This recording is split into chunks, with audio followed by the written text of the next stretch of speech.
My goodness, here we go. All right, good morning, good afternoon, guys, wherever you're at on your zone. We have Marko with us today on the Point of Blue, and we're going to be diving into some somatic body work slash trauma work, if we can use it like that, Marko. So we're going to welcome him and give him the floor today, and we're going to dive into how many different traumas, past, current, are held in the body and the work that Marko does to relieve it and heal us. So, Marko, if you want to give us a little brief breakdown of the definition of it and dive into how you got into it for starters. Got it. Hello, Blue. Thank you. Thank you for having me. Absolutely. Oh my God. So the trauma it is something that we all get to experience from the very, very early age on. And then it becomes something that if we don't know how to discharge that energy, it starts piling up in our body. And it starts with simple things such as not being allowed to express or cry or say something. It's just not appropriate, right? And it starts with our parents telling us this is not appropriate behavior, or you can't do this and you can't do that. And then this energy that is within us that wants to express itself feels like it's being suppressed and choked. And that energy, because emotion is energy in motion, that energy all of a sudden feels like it's stopped from the motion, from moving and flowing through the body, and it just keeps in that little space of suppression and keeps asking to be heard and seen. And it will keep doing that louder and louder until we decide to acknowledge it.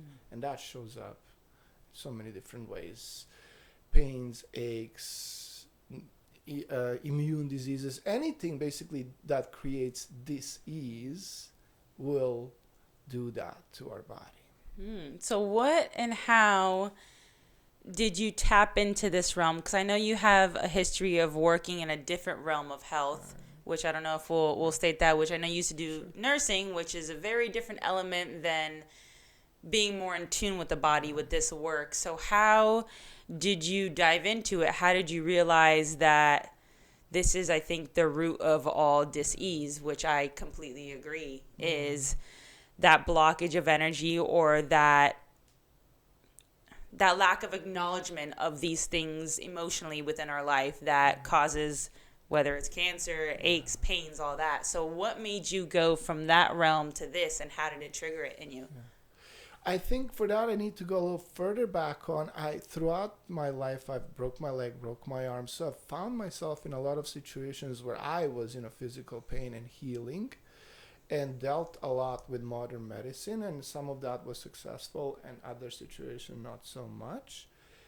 But what really made me think of it from a different perspective is how, even though I was exercising and looking healthy and buff and all these things, there was always some pain that I would have. Lower back pain, neck pain, different pains in the body. And I was really trying to understand, why is this happening if I'm doing everything right, if I'm eating healthy, if I'm exercising, right?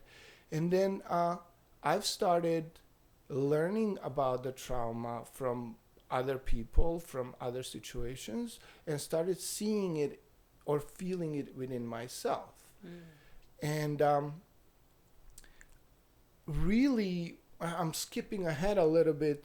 When it really became so obvious is when I started doing plant medicine, because then that got me to this whole other side of feeling my own pain and feeling that trauma from a perspective that I didn't even know possible, right? And so that really got me to want to explore that on a deeper level, and realizing also that nursing wasn't really addressing the core issue, but it was really healing or working on symptoms and not the cause of the problem. And so even though I always wanted to been driven to help people, I realized that nursing is not going to do it, not at least the way I feel people need to be helped and that I needed to be helped. Because the pills and all these things are just going to numb. It's a Band-Aid. It's a Band-Aid, right? Yeah. And then you rip it off and the wound is there again. The wound is still there. It's coming, keeps coming back. Yeah. So how did you, and I completely agree to all of that. I mean, modern medicine has its play, absolutely, in a lot of emergency cases, but it seems like we persist the problem. Yeah. And when we numb it or when we Band-Aid it, it's like, yeah, you have a wound on your leg, you put a Band-Aid, and so you're like, okay, I'm not bleeding, I'm not hurt, and you keep running, you keep playing, and you keep adding more damage to it because you think it's healed, and then once that Band-Aid's off, you realize you've done more damage than good until it blows up or until it reaches a state where it becomes very severe. So I completely agree with that. So in that transition, is this something you have learned intuitively? What kind of science background have you dove into it? And what is a typical session like when you work on your clients to help them and dissect their case, I guess, to say the least? Right. Well, I think the first part has to do with creating a connection with a client, meaning, and also understanding, do they believe that there is energy in their body, the same way the blood circulates through your body, the similar ways the energy has their own pathways that circulate through the body. And if the trauma gets stored in any of those areas, that circulation is occluded, and then that creates that discomfort, disease that we oftentimes don't really know what it is, but we feel it clearly. We think, well, let me take a pill or this or that and fix it. So the first part is obviously realizing that we're on the same page, that we understand that energy works like that, and then creating that trust and openness and honesty where this person feels free and safe to open up and let this trauma flow without feeling judgmental towards self, without feeling shameful or feeling guilty or even being afraid of being seen in such way, because the things that start showing up are the things that we hide even from ourselves. We feel so judgmental towards ourselves through the words and experiences that we have heard from someone else, and then we continue applying that to ourselves and keep doing that work that other people have done to hurt us. We keep re-injuring ourselves by repeating those same patterns. So once that trust is established, then I proceed by placing my hands on the person, and it's soft at first. It's really kind of just like shaking hands, like saying hi, right? And I like to imagine like my hands are like these overgrown giant ears that I put, like if I would put my head on someone's body, I'm putting my hands and I'm imagining it's a huge ear and I'm listening to what body has to tell me, right? And surprisingly enough, shockingly enough, body starts talking right away. There's these little twitches, there's these little temperature changes, there's these little contractions of the tissue. It's almost like you meet this animal on the street that is hungry and fearful, and you're approaching little by little, talking gently, and it takes a while before you can even come closer and maybe touch that animal, right? And there's going to be moments where the animal's going to withdraw and pull back, and then you got to give that space. This is really who we are. Most of us are this scared, hurt little animal that holds these things hidden somewhere because we don't want to re-experience it again. The thing is, we don't realize that if we do re-experience it just once again, with love, with compassion, with acknowledgement, this is exactly what that trauma needs to be healed and to be released from that blockage that has been circulating, just wanting to be recognized and loved for what it is.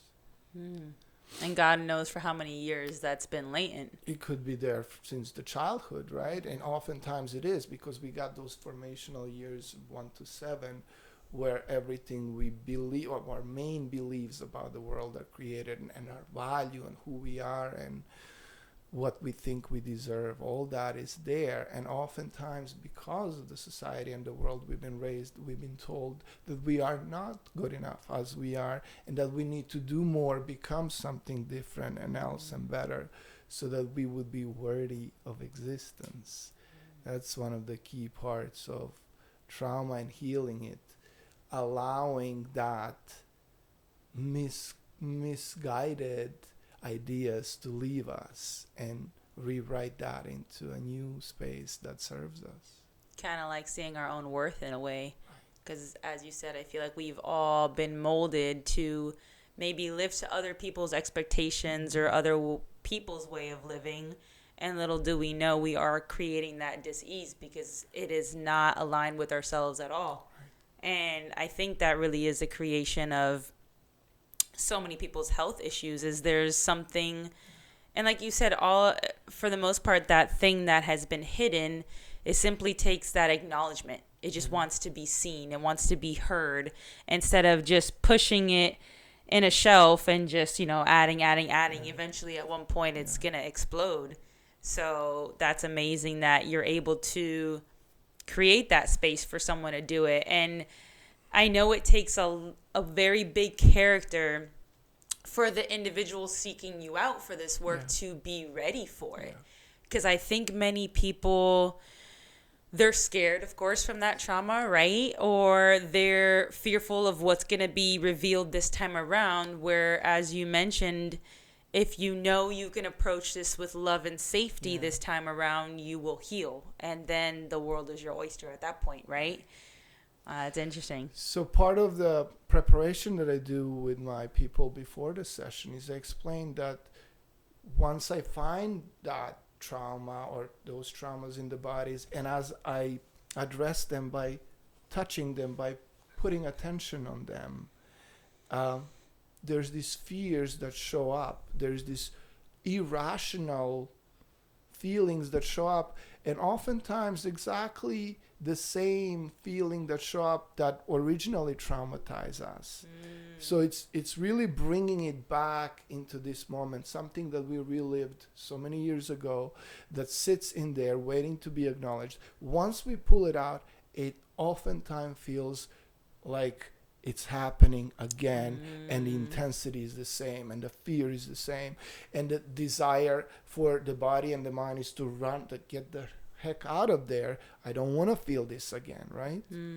And so the mind, the ego, will try and distract you and say, something bad is going to happen, something's going to break, this person's going to hurt me, I can't do this, I have to stop, right? But right behind that is where the release is. Behind, if you can just, once you have that moment where you want to quit, if you can just hold it for another 20-30 seconds and breathe through it, there is a freedom on the other side of that. It's kind of, I feel as if I remember reading a certain statement, and our memories, or our brain is so, it's so powerful in terms of that memory, that nervous system doesn't ever forget. So you have this memory, you have this trauma, and although we physically know this is not happening really right now, the nervous system has no damn clue. And then it replicates all those neuronal connections as if it is currently happening. So in those moments, how do you walk your clients through that veil and that barrier where that freedom is on the other side? How do you cope with most of your patients or clients in those circumstances? That's an excellent question, and really that's probably one of the most challenging parts of the work, because my job is to be there to hold space for this person to feel safe, to allow whatever wants to come up to come out. And I had situations where people will scream their head off. They will hit the floor. They would even hit me because there was this, they don't know where they are at that moment. And it's really kind of triggering them enough where they can process it, but not too much where they will fall so much into that fearful state where they can possibly get re-traumatized again, right?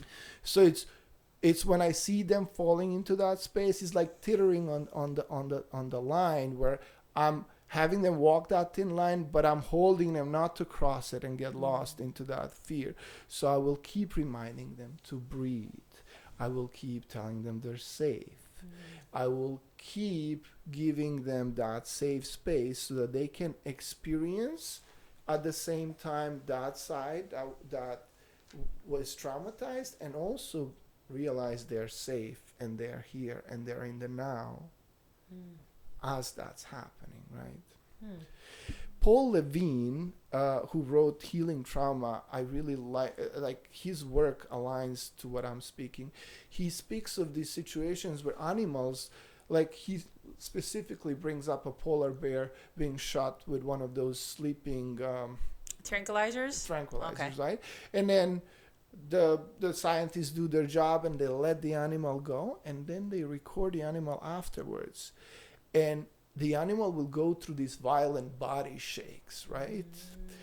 To release that toxicity, that trauma that got piled up while he's been chased and being shot at. Because when we get into those traumatic situations, the body wants to do one of the two things in general, even though there's more thing, fight or flight, right? Yes. And then there's this fawn thing, which is kind of freeze, right? But all those are forms of energy being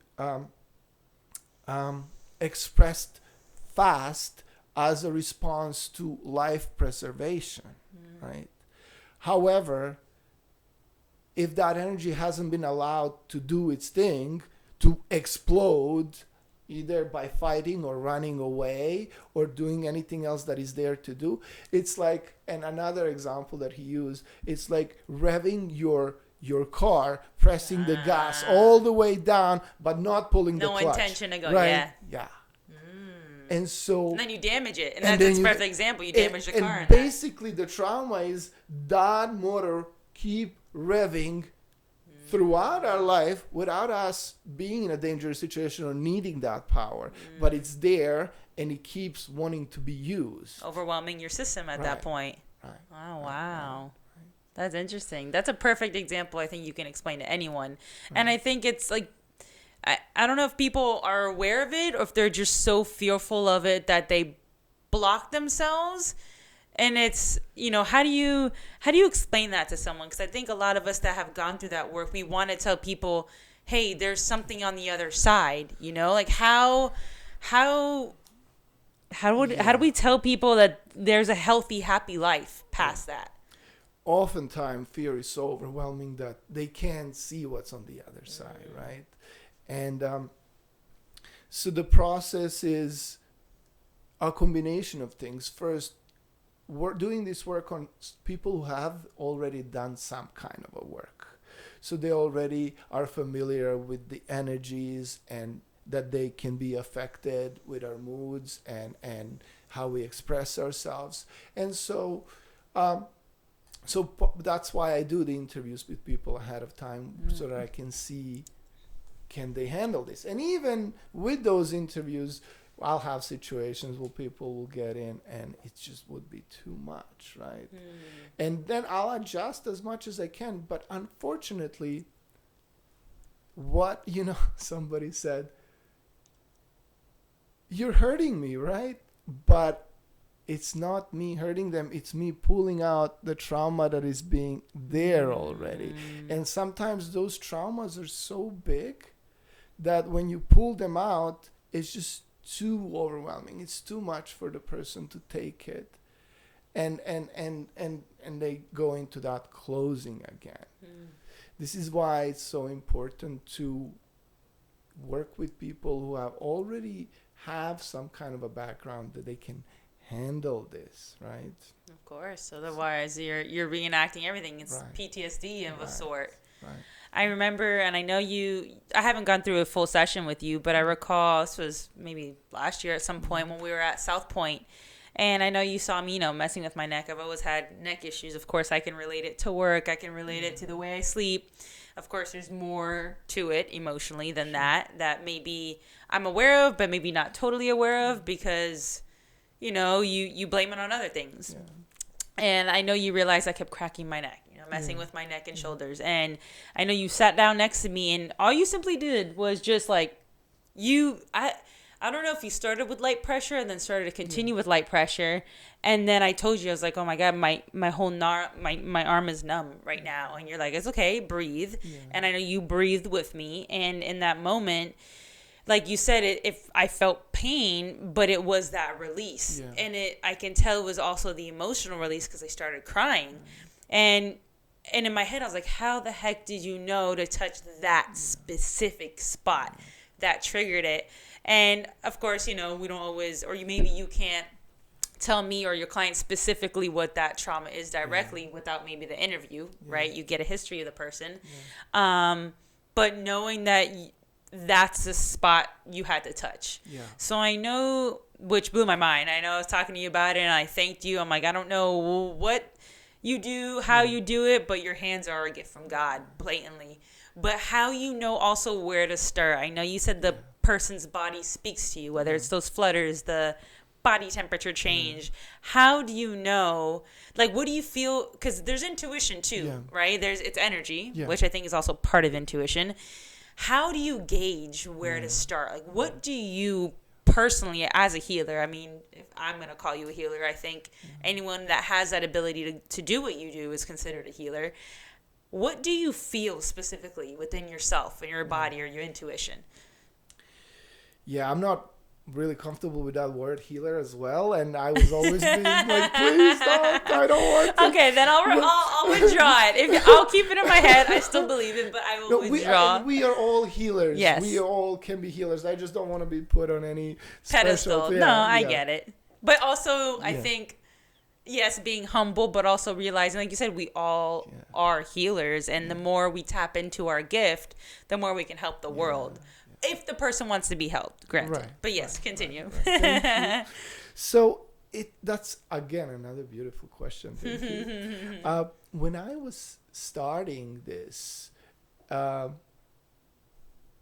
was mostly guided by intuition, and it mostly happened in such events where I would be under the influence of medicine or something that would help me break through that veil easy. Like it would just feel like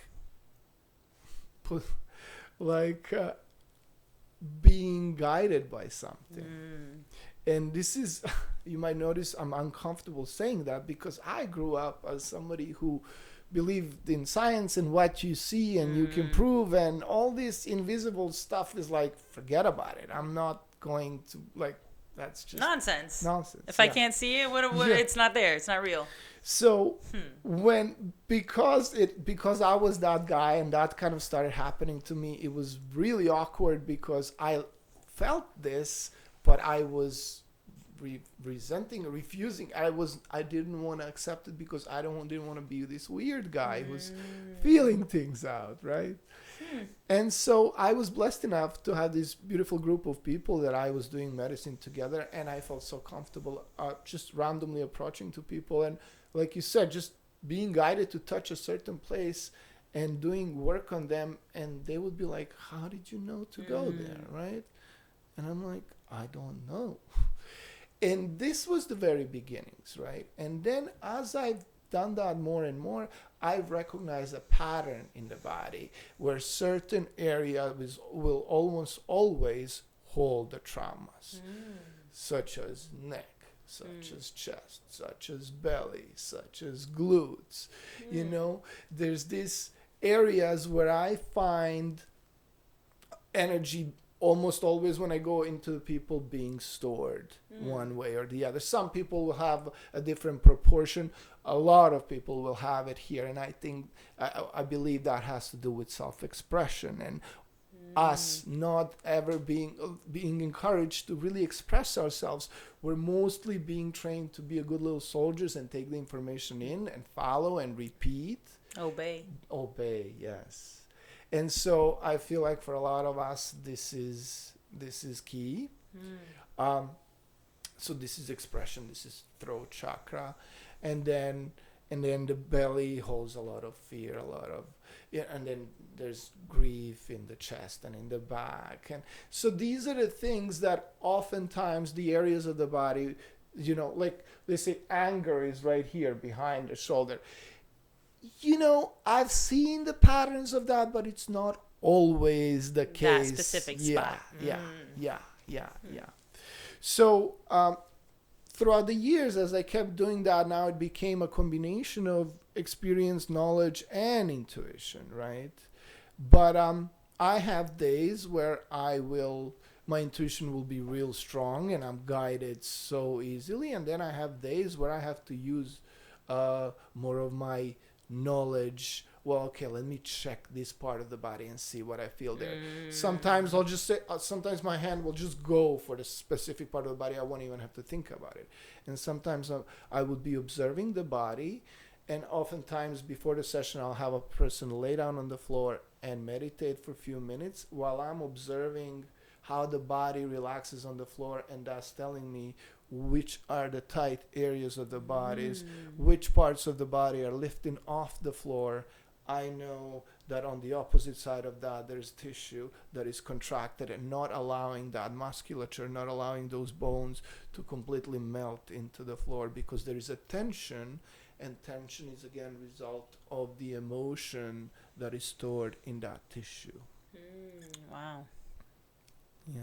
That's amazing. And I know you mentioned, just incredible of how it's so simple, right? We want to overcomplicate things, but simply how the person's body is being carried of just relaxation versus tenseness tells you everything you need to know, right? As doing your work. And you said it before I was going to ask, so you answered my question, but relating those regions that carry the most blockages with the chakras, right? I know many people in the spiritual world, chakras are used as such a thing, right? With the way they dress and the way they have decor in their room, but how heavy and intense the meaning of a chakra is because of what it holds in those regions. And I think the throat is one of the biggest blockages, absolutely, in this world.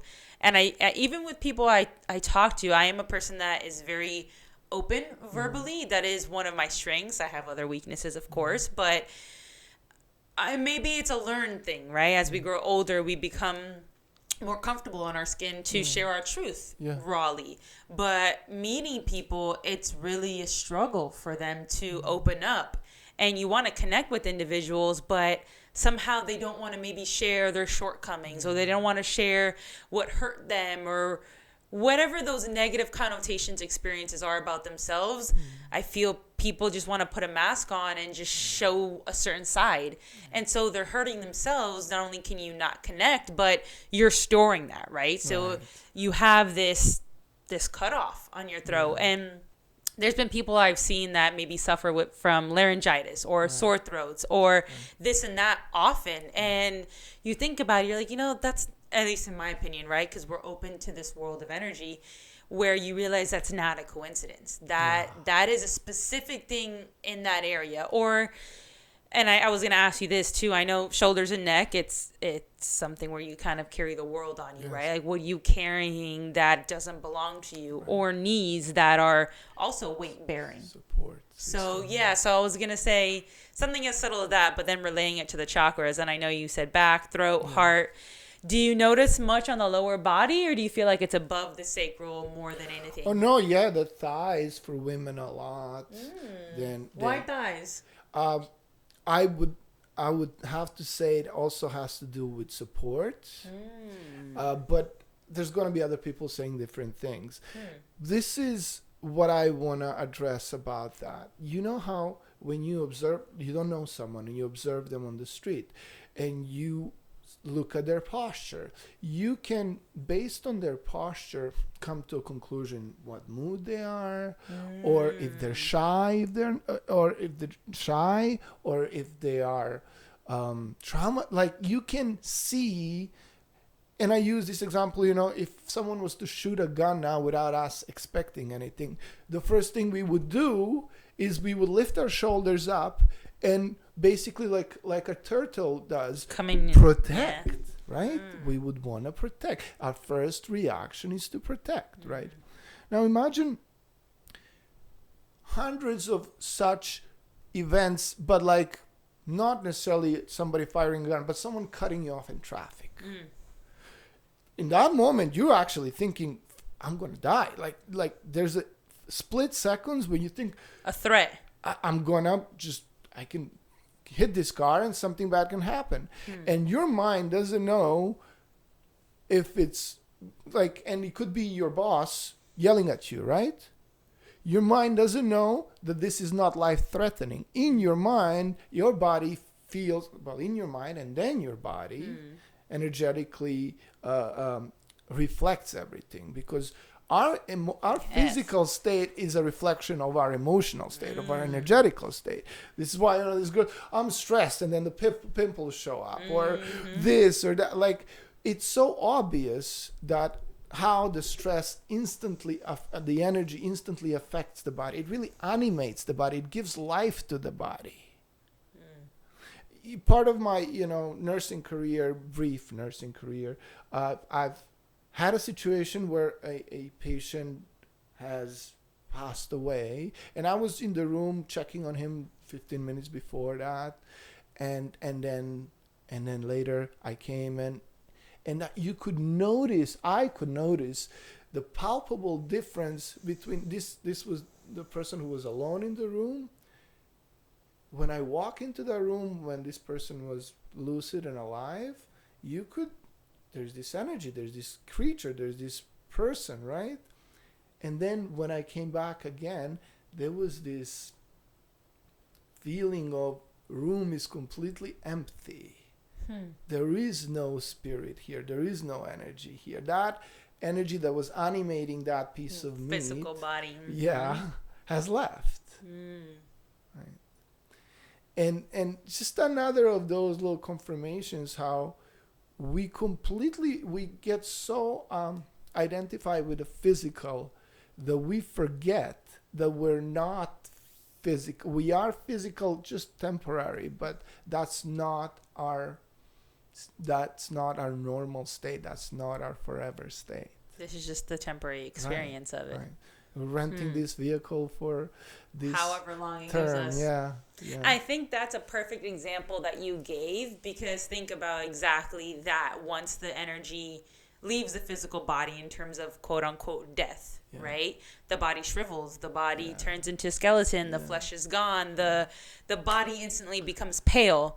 And it's funny that you're explaining that, and I said this to a coworker of mine who, long story short, ran into her ex-husband, and she had never seen him gain as much weight as he had. She's like, I've never seen him like this ever in my life. And I told her, I was like, look, no one can judge anybody, on their physical body, but understand that body is a purely emotional projection of what they're feeling inside. Maybe there's something he's not happy about in his life, work, family, relationship, or something in the past he's holding on to, or something of anxiety of the future. And everyone has their modality, right? Some people overeat to where they numb the pain. Some people starve themselves and have no appetite because they're emotionally distraught. There's some that aren't out in the sun, so you see just the way the skin color is, the eye color. I mean, we have more of that science background because everything is on a chemical level, but emotions drive all of that as well. And that's exactly what I told her. She's like, really? I was like, yeah, that's my personal opinion. And even me personally, I think everybody fluctuates, right? Not everyone has this one body their whole life. Some of us gain weights at different times. Even as you said, when you're stressed, you have the acne, you have skin issues. Everyone's got their way their body talks to them. You're just brought this memory up, and I'd like to use it as an example of another way of how emotions are so powerful in our bodies. My grandma, or the sister of my grandpa, which I also called her my grandma, right? Growing up in the village, and I've spent a lot of time as a kid with them in the village, this woman has been hit. As kids, she was 6 years old, and she was with the sheep, tending to the sheep, and one of the male goats, how do you call those? There's a specific name for male sheep. No, male sheep. There's a specific name for ram. male sheep? Ram. Oh, that's ram. right. Yeah. Okay, yeah, you're right. Yeah. I always forget that. Yeah. Sheep are sheep to me. and so she was alone tending to the sheep, and this ram hit her with the horns, and she would get up, and the ram would keep hitting her 6 times in a row. What? And she was there alone, right? And that has caused her spine to completely... she ended up being like a henchman of, like that cartoon, right? Yeah. Totally, like 4 feet tall and like really contracted in, right? She has lived up to her 60s or something, and when she passed away, my mom was there to take care of her.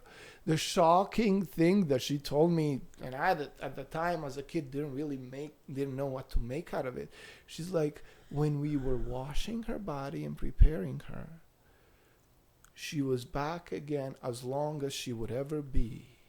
There was no hunch. There was no contraction. The body just released all that, and she was... What? So to me, I was like, when I heard it the first time, I was like, it was too much. I didn't know what to do with that. Oh my goodness. Wow. And then only years later, when I thought of that, I was like, oh my God, that makes perfect sense. That trauma wasn't there anymore. Purely energy. Literally energy. The body just lets go. Wow. So it has nothing to do with physically, because if that were physical, it would have stayed like that. It has to do with the physicality in a sense of it's a reaction to the energy. Of course, because this is our vessel. So, of course, it's going to react. But if you're looking at it, like you said, if we're removing the spiritual energetic world that we believe in and looking at it based science, that shouldn't have happened. Exactly. So if we're looking at it like that. Think about this, and this is already proven in the science for a long time. Literally at this moment, thousands of cells in your body are dying, and thousands of them are being reborn, right? It's this river flowing kind of a space that we're in, constantly river flowing. We're constantly dying and constantly being recreating, born. In the course of 7 years, there is not a single cell in your body. 7 years from now, you're not going to have a single cell in your body, including the bones, brand new, that is going to be there now. Except they say in the cornea, for whatever reason, the cornea cells stay. I didn't know that. Do you know why? Do you have a theory? Let's put it like this. Do you have a theory? I do have a theory. I don't know why, but my intuition tells me this is where we take that visual, or this is our recording device. Receptive. Right? And I do believe that, how people say that whole life review when we pass. I don't know. This is just my own idea. Huh. Okay. All right. Carry on. That's valid. I can see that. And so what I want to say about that is there is no way that the old, been doing personal training for over 20 years too. So I have people come to me and say, well, this knee hurts. This is an old injury for 20 years ago, right? And it's really important for people to understand that because we're such creators, we're such powerful creators, we direct ourselves. If I tell my body that this knee is injured forever and is going to be injured forever, even though those cells are regenerated every 7 years completely, if I believe and I tell it that this is the sick knee, this is the bad knee, I'm recreating those cells to adapt to what I believe is true. Setting up the script. You're writing the novel of it. Right. And so once we realize how much power we have, this is oftentimes very fearful for a lot of us because with all that power comes all that responsibility. I can't blame anyone else for my life and my injuries and my situations anymore. I have to take the responsibility for it myself. Take accountability. Yeah. It's interesting in that exact relation and showing us the power of the mind. There was this book I was reading. It's called Becoming Supernatural. I think it was. Joe Dispenza. Yes. He's and amazing. and a crazy, wild, like just description or experiment they did, which I don't know if you recall, which people are like probably going to think if they don't believe in this realm that that's not possible. Yeah. But giving a study of whatever amount of people they did, I don't recall, and thinking that they were working out a certain part of the body, right? So let's say, for example, they were doing biceps for this amount of minutes per day, and they were literally thinking it. Yes. There was no physical motion of it. They still gain muscle mass. And they gained muscle mass, like a certain percentage. Yes. Obviously, it wasn't not the the same, amount, like, yeah. but the power that the mind thought it Yes. created that physically Yes. was just like, Yes. how can you... I mean, I know it sounds wild, but if you're doing an experiment on it, how can you say that that's not physically possible? Right. And same thing with cancer patients. I didn't want to interrupt you, but like you have... Maybe there was someone that was misdiagnosed, and they're told that they have cancer. Oh my God, what do? You lose yourself. They believe they believe the authority of that white coat, and it's like, okay, I have the cancer, and they start creating it in their body. Literally creating it. And there was another book that touched on it, and the person didn't even end up really biologically having cancer, but the psychological part of it created it. And I want to brought that up with Joe Dispenza. I don't know if you listened to part of his own personal story, what happened to him. He was this triathlete. I don't know much of it. No. Tell me more. He was riding a bicycle and he got hit by, I want to say, a truck or a car, and got his spine broken in several places. He's a doctor too, right?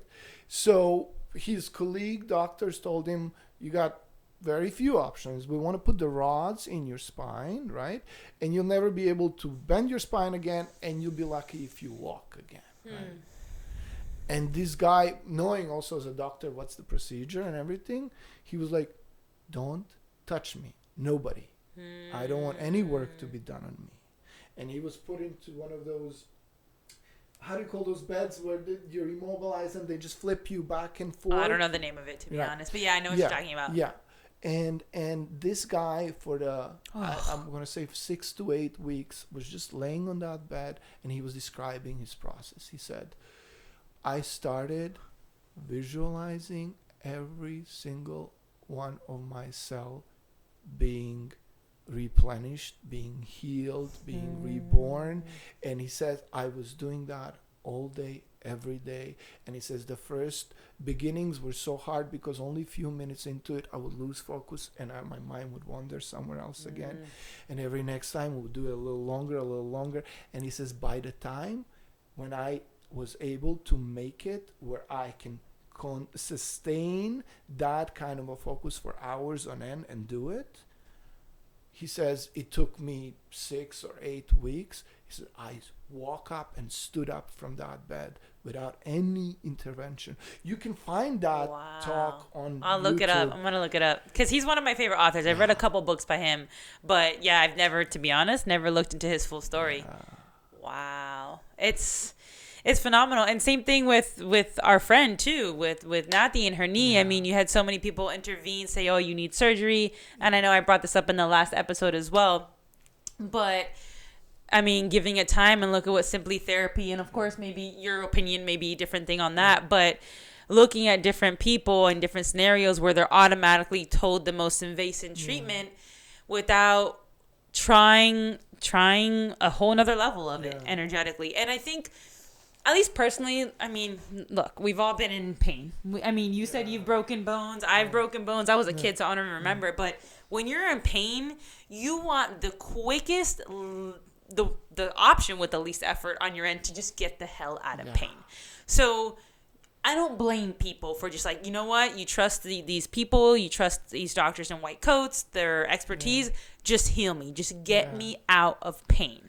So this type of work requires so much patience, which I think humans as the race we are now have very little of, and it requires effort. It's like, you know, anybody that wants to change something in their life, they want to change, but they don't want to make a change in their life.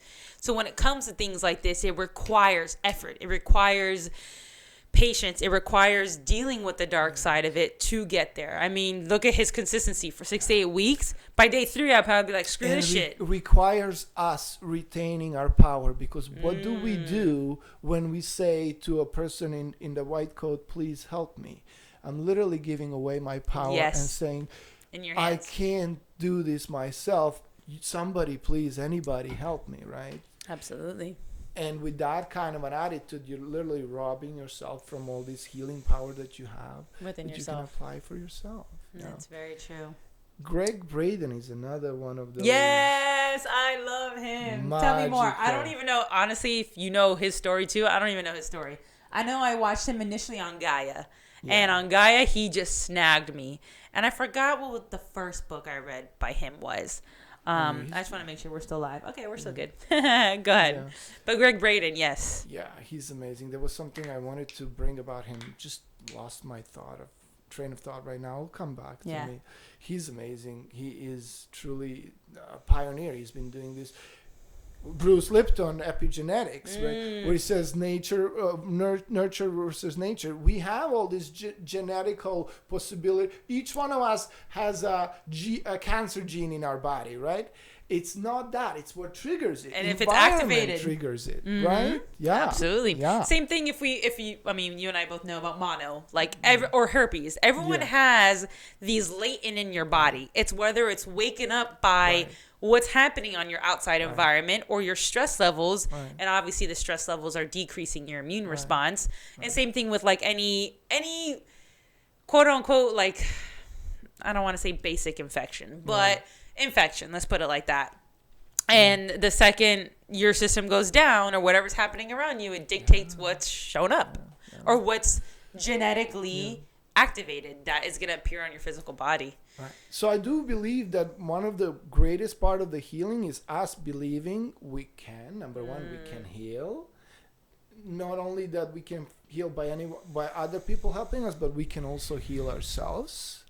And if we don't believe that can happen in the first place, then no one else can help us, right? Yeah. If we don't believe it first, if we can't allow that to be a possibility, you're shutting yourself off. You're shutting it off. It's not going to even be possible. See, this is why I tell to my potential clients, I can only do as much as you let me do. Key. It's like you can take a horse to water, but you can't make him drink in that regard. Yeah. It's hard. I lost my train of thought too. It's gone. I was gonna make a comment on that and I lost. Okay, well, I guess I was gonna ask you too. So I know through your work, you mentioned something to me. Of course, the person has to be ready to do the work. They gotta know it's gonna be ugly before it's pretty. Right. But I remember asking you about it before. Of course, depending on the person and the ailment, it's a different amount of time and sessions that you go through each client.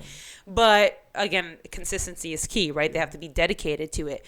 Around how many visits, months, weeks, however you split it up with each client, do you technically see breakthroughs? Right. And is it lifelong? Is it something they need to continue? What's your point on that? So I used to put a lot of pressure on myself where I'm like, I want the breakthrough in the first session for my clients. This is always my desire.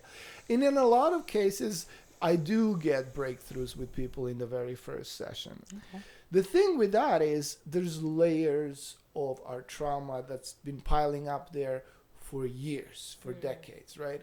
And although we all have that natural light within us and that spirit, that pure, loving, beautiful spirit that we are, it's covered by all these traumas, right?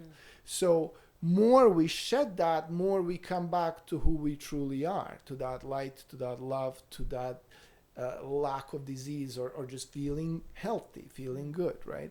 So I do often get breakthroughs in the first session, and sometimes people will just have one session. They're like, oh my God, I can't believe this happened, that happened. And also, a lot of times people will do that one session and have that little breakthrough. And I was like, okay, I had my little breakthrough, and I don't know if I want to go through that. That's it. They stop there. That pain again, right? But I would say I'd like to advise people to do at least 3 sessions. Okay. And then reassess from there, right? And see how much different they feel, how much more range of motion they get, how much lighter they feel, because this is really what's going to motivate them to come back and do more of that. Not necessarily the time when it's happening, because that's a difficult time. It can be ugly time. It could also be a beautiful time once the trauma is released. But oftentimes it's like uphill until you get to that top, and we're just kind of flops and let it go, right? So I would say 3 sessions, and then you reassess and see. And yes, you're asking. My understanding is that really that the results are lifelong, because once you shed that specific trauma, you're done with that. That doesn't. You might. We evolve in spirals, so we go in circles, and so sometimes the trauma can show up relating to another event in your life, similar trauma, but typically that trauma, the specific trauma that it gets released, it doesn't come back again. But there's other things that have been piled up throughout the years that multiple traumas. Deeper you go, oftentimes they're bigger, deeper traumas and most times it all comes down to self-love and self-worth, and that whole story of, am I loved and valued and for who I am? Do I have to work for it? Do I have to do something to prove myself? Or I'm just as valuable and loving as I am, like this? And not be your story. Not like, I am not my story. Not trying to prove myself or, increase my value somehow. Based on an external opinion or what someone does. You can't increase or decrease your value. You are this divine creature no matter what. And like you said, I think when you hold that about yourself, you dictate how the rest of the world treats you and sees you. If you're walking into that room with your shoulders back, that person's going to be like, okay, this person has a little more umph to them. They're more secure in themselves. And so I'm going to come at them like that. It's kind of like we're mirroring each other. So the second you have that self-love and self-worth, I think you're going to begin to attract that in your life. And then you're kind of released. At that point, you're pretty good. Like, things are just happening for you. But, like, I feel like for a lot of people, it takes a lot of work to get to that place, simply because nobody has taught us that from the beginning. Our parents, nobody taught our parents. They were just kind of paying forward what they've been told. And we have never been taught the basic things of our value and what's our purpose here. Why are we here? What is this?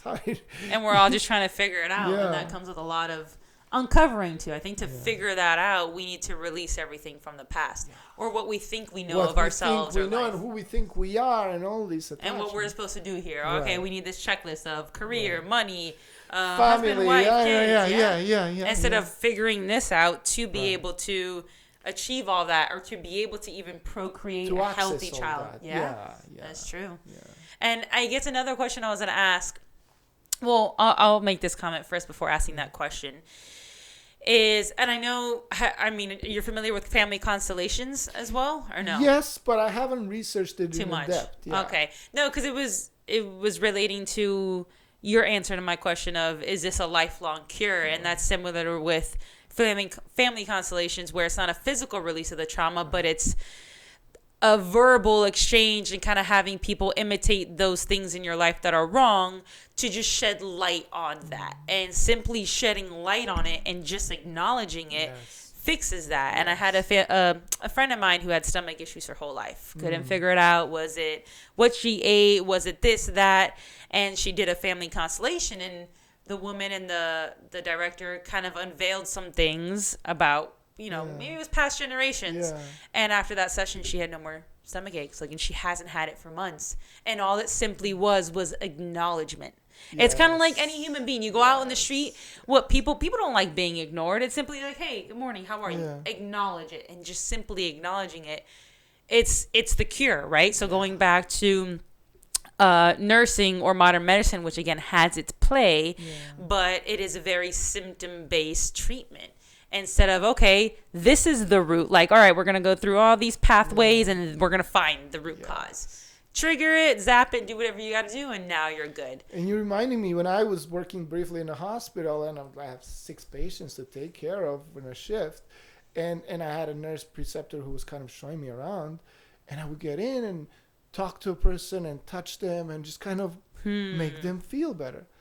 And I remember being told, Marko, you don't have the time to do that. To get in, give the medications, record everything, and get out, you know? And that's where I realized, oh my God, this is not for me, because what a person who is in that condition needs the most is that human touch. It's that's what's healing them. Empathy, the love, the caring. Being seen, being accepted, even in that, especially in that state. When you're the most vulnerable and in the most pain. Right. Absolutely. That's so true. Right. Okay, so this is where my other question was going to come in, is I know with your work, it goes kind of interview process, you dissect it, you figure out what's happening within that individual, and then you go into the touch realm. You go into the receptivity of listening to the body, getting the feedback, and that touch. So my question is, with that touch, I only had a brief experience with you where, okay, this is going to be my word of what I receive, but I don't know if this is what's happening.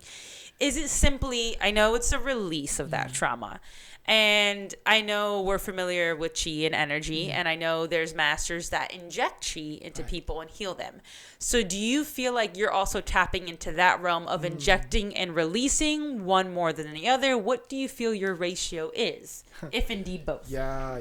That's, oh my God, you have such amazing questions. It comes as we go. I feel like, so we had a little brief conversation before we started recording this about a guy who does a tantra work online and I've seen a little bit of a video where the guy is infusing his energy through Zoom, let's say, and this woman is receiving this energy, and it looks like, I don't know, she's having an orgasm, right? The whole body orgasm kind of a thing. So, and of course there's examples of those people who inject their energies too. So when I see these things, I'm like, oh my God, there's so much more to learn, to evolve, to grow, to access, right? So I feel like from the beginning I was doing both. It's physical manipulation, but it's also dancing with that energy, coming closer, letting it come to you, and kind of moving it until it loosens up. But I am noticing that more I do it, it's like developing a muscle, right? It's like working out in the gym. More I'm able to sense that energy before I even put my hands on the person, right? And I am starting more and more to play with that. Ideally, I would like to get to the place where I don't even have to touch a person, and I know that there are such masters out there, right? I maybe have some of those. I feel like those need to be developed more for me. Harnessing the power, right? Yeah. But really the main purpose for me is to provide relief, and whichever way that will have to happen, let it happen. But of course, if it can be done with less pain in the process, even better. But again, it comes back to that pain needs to be felt. It needs to be expressed. It's the pain that is sitting in them. So sometimes you can't really avoid it. It needs to be felt, at least for that one last time. Yeah. Wow, that's interesting. And I know, oh my God, I lost my train of thought again. Yeah. Oh my goodness, I lost it. That's okay. We're going to have a moment of quietness.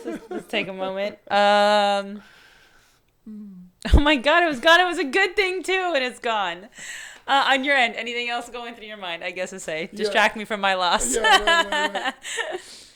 I've struggled, people ask me for years, what is it that you do? Can you describe your work? And it's been a challenge for me because no matter how much I speak to people, after session, they're like, Marko, Yeah, I know you talked about this, but I could not have imagined it being this way. It's one of those things like where people really don't know what's possible and what exists. It's like trying to explain to a native Indian how does the chocolate taste. That never, he never had it before, right? And you're trying to put it in words. And you can't. It's a simply how felt taste. Explain that explosion of taste in your mouth. Like how are you gonna put that in the words, right? Or explain what colors look like to a blind person. Right, exactly. Yeah? Thank you. That's or a rainbow, example. Or this or that. I know you told me that too, because another girl you worked on, you explained it, but hearing her experience from her words, she had no words. Yeah. It was simply like you got to experience it to know. Yeah.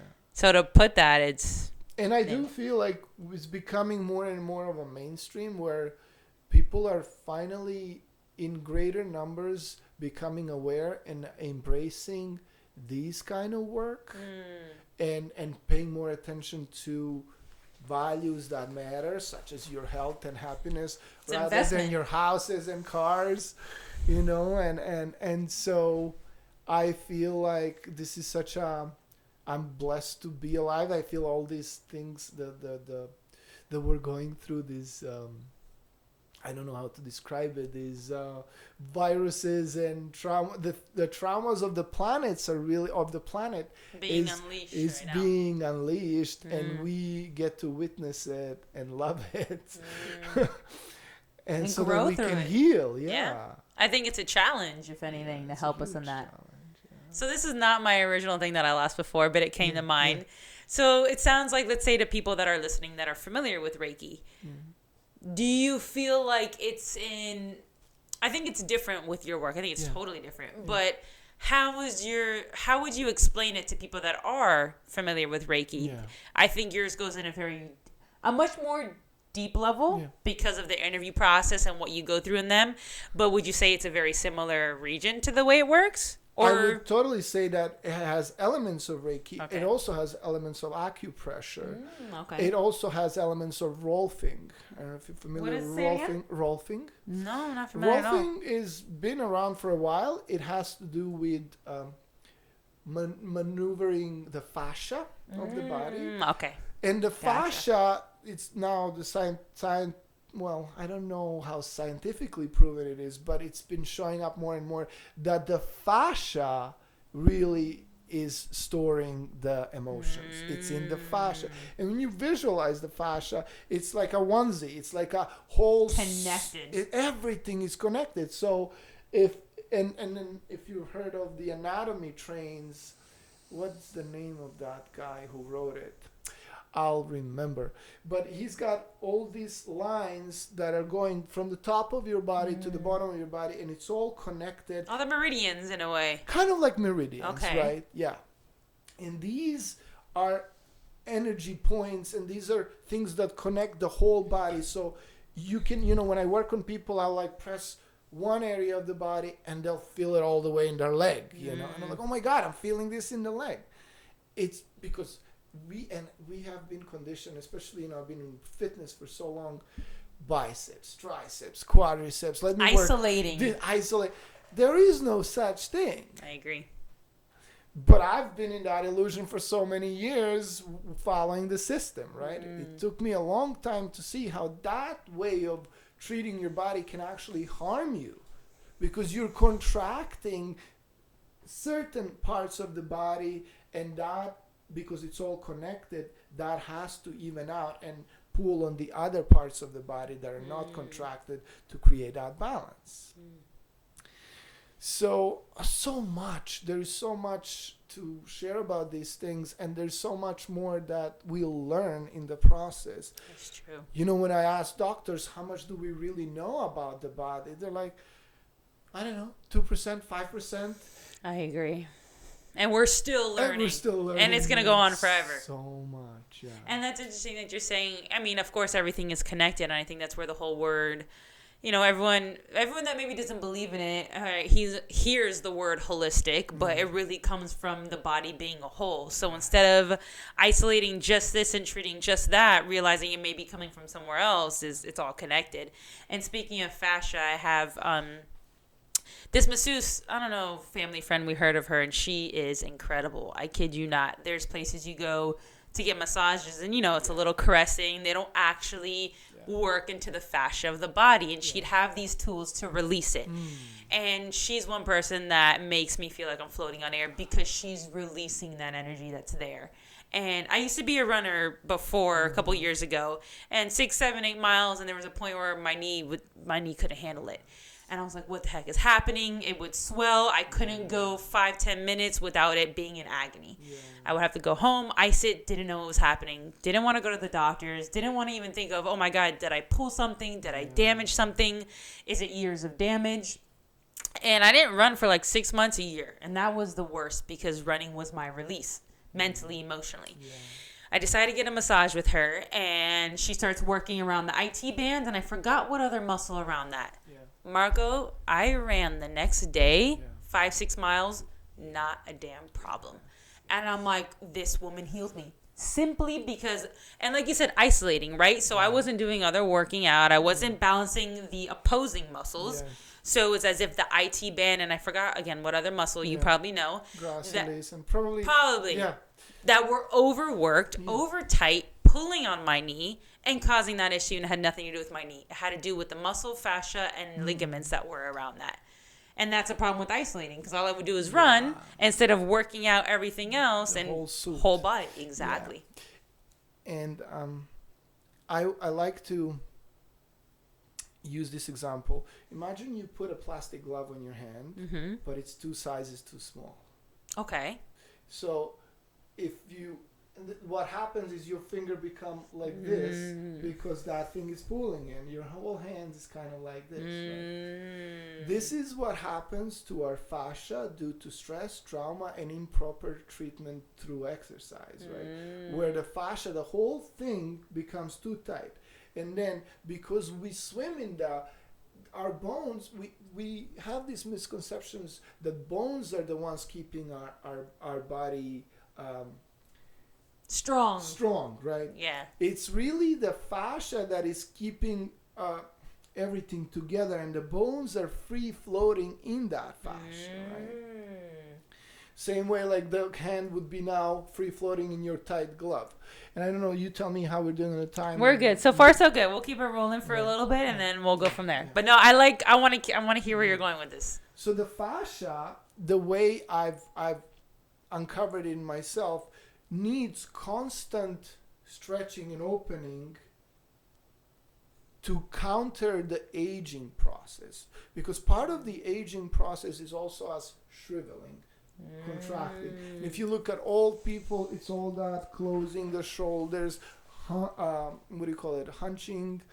So it's the fascia not only being used in a sense of contracting, but not in a sense of opening and stretching. And so what I've started doing in the light of that is I've started stretching my fascia from the inside out. And how do I do that? There's a you know how you have concentric contraction, you have eccentric contraction, and then you have the escapes me. When you just contract, it's static. But there's I don't know. I don't remember, to be honest. Right. Out of my brain. Yeah, years ago. It will come to It'll come. Isometric. There you go. Isometric. Okay, got you. Okay. Yeah, and so the combination of isometric and eccentric contractions can help us. So let's say people who do yoga, they can start getting into that. I was just going to touch on that. Because in yoga, you're learning how to push against your own body. Right? Yep. And more you do that, more you create space within your own body to push against your own body. So I'll use this example of a down dog. You're pushing with the hands to stretch the calves and the back of the leg. But there is a whole other dimension where you can do that, where you're pushing against, you're using your own muscles, opposing muscles, to push against one another to stretch your fascia and your whole musculature from within. In the same way, like a breathing, You breathe and then you expand, right? And so that's something that I've been spending a lot of time uncovering myself, because I'm suspecting there is a whole level of healing that comes from that once we are able to access that, and so that people can do the work for themselves, what I'm doing for them. That's true. I mean, it has to be a daily regimen at the end of the day, right? Right. That's what sustains total us. Devotion and commitment. Otherwise, it's like anything else. You'll forget it quickly. Absolutely. Yeah. Or you slump back into it. Yeah. And that's what I was thinking was going to relate to after the running spout of my life was yoga. And that tremendously changed my life, because I never felt more strong than when I was in a gym or running. Because there was not only maybe that's the exact definition, is exactly how you're explaining it, to why it was so powerful for me, and I think for others, is that combination of movements within yoga. But then also, I think for me, the opening and releasing, right? Like, it's one thing to be pissed and just go pump iron and you get that release. Right. But that opening and that release of those knots, of those energy blockages, and flowing, it's a combination, because you're also, I think for me, what was so powerful is you're releasing anger or sadness or whatever you're going through, but you're also in a way very calm, which I think with working out or being in a gym, this is my personal take, is it's more anger driven. Like, you just want to release, and you're isolating, which is also another downfall. But with yoga, I've never felt my biceps so strong, my abs so strong, because you don't even realize through those movements how you're working multiple parts You're using of your body. from one end to another versus like here. Yes. And also, important thing that this also should be used in the gym, but it's just not, breathing. Yes, 100%. I wouldn't be able to hold those poses without focusing on my breathing. If you 100%. if you don't breathe, you won't last. It just won't last. And that's your fuel, that's your energy, right? But in that process of fueling your body while breathing, you're meditating. Yes. Through pain. Through pain. You're in pain. And I've seen some of the most ripped guys in those yoga sessions struggle so much. And it's like, that iron, that build is not just Well, part of their there. struggle is because they've contracted their tissues so much that now even just extending all the way up without weight feels like they're pushing against something. They're really pushing against their own body. Good point. No, I think that's huge in the harnessing of that energy, that intuition, that healing, and for those clients of yours to implement it in their own way, whether it's 10, 15, 20 minutes a day, just something of a release. It's really consistency. It's not, and then more than anything. Yeah. Oh man, well this has been awesome, Marko. Any last points you want to add or throw out there for people that either want to seek you out or give them any more little information? Yeah, well, no, I think if you hear this and you feel cold and feel like this is something that you're curious about, I encourage you to explore deeper, maybe reach out for a conversation and see where you're at. You can follow me at Body Mechanic on Instagram. And really, for me, what matters the most is to create this safe space where people can release that, and also connect with people who are at that space of that level of growth and evolution where they're ready for this kind of work. And again, you might not know for sure, but we can talk about it. But one of the first signs is, if this triggers you, if this interests you in some way, it's worth going deeper and exploring it. Yeah, unleash the potential. I mean, it's going to come through uncomfortability, but I think we're all worthy of that and deserve that. Yeah. So Body Mechanic, which is spelled body and then MEKANIK. So instead of C's, it's K's. Perfect. And I'm going to put that in the link down there. So if anybody wants to reach out, he is, of course, local Miami, more beach area. Do you do home visits? Do you do your... I have people come to me. Okay. Yeah. Perfect. Yeah. So if anything, they have your Instagram to reach out to you, Marko. And it's been a pleasure, as always, through amazing knowledge, amazing conversation.